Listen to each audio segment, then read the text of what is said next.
parler des traitements des comorbidités psychiatriques addictives, plutôt un numéro sur les traitements chimiothérapiques, mais les auteurs ont souligné la nécessité qu'il y avait à intensifier la prise en charge comorbide et de trouver des guides thérapeutiques lorsque les patients souffraient de ces associations, et qu'il fallait associer à la fois des chimiothérapies, c'était bien, mais également des psychothérapies.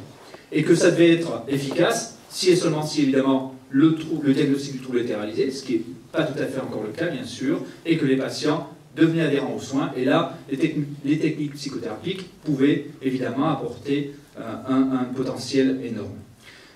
Enfin, ce qu'on voit bien, c'est que ces patients présentant des comorbidités s'engagent peu dans la prise en charge, ils sont peu affiliés au système de soins, ils sont peu enclins à suivre au long terme les systèmes de soins, ils ont des motivations qui sont très instables. Le consensus à peu près qui est trouvé par différents auteurs, depuis donc, on va dire une dizaine d'années actuellement, enfin depuis 5 ans vraiment, c'est eh bien, pour tous les patients qui souffrent de pathologie mentale ou de pathologie addictive, c'est un dépistage routinier des comorbidités qui devrait être tout le temps fait, intégrer les traitements psychiatriques et addictologiques, et là il y a un véritable enjeu, notamment dans les systèmes de soins en France, et si on se surspécialise, il faut quand même faire des passerelles, et ça c'est compliqué, notamment dans les services d'urgence. On a des équipes de liaison addictologique qui viennent, on a des équipes de psychiatrie, et il faudrait que les équipes soient formées, capables de prendre une prise en charge psychiatrique et addictologique in situ.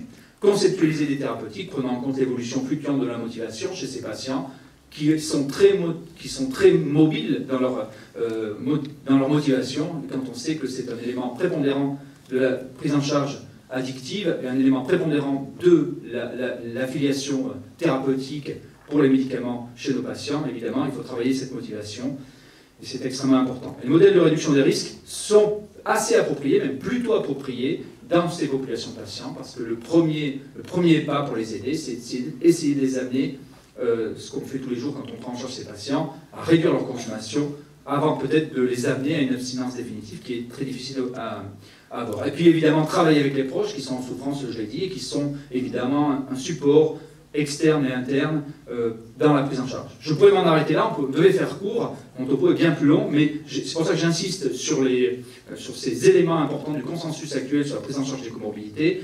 Je vais vous décliner très rapidement ce qu'il en est des prises en charge et telles que les Nord-Américains les conçoivent. En France, il y a très peu de papiers qui orientent la prise en charge de ces patients. Les traitements, ils peuvent être en gros parallèles ou séquentiels. Qu'est-ce que ça veut dire séquentiel? C'est qu'on traite un trouble puis l'autre. Reste à définir comment on définit la séquence.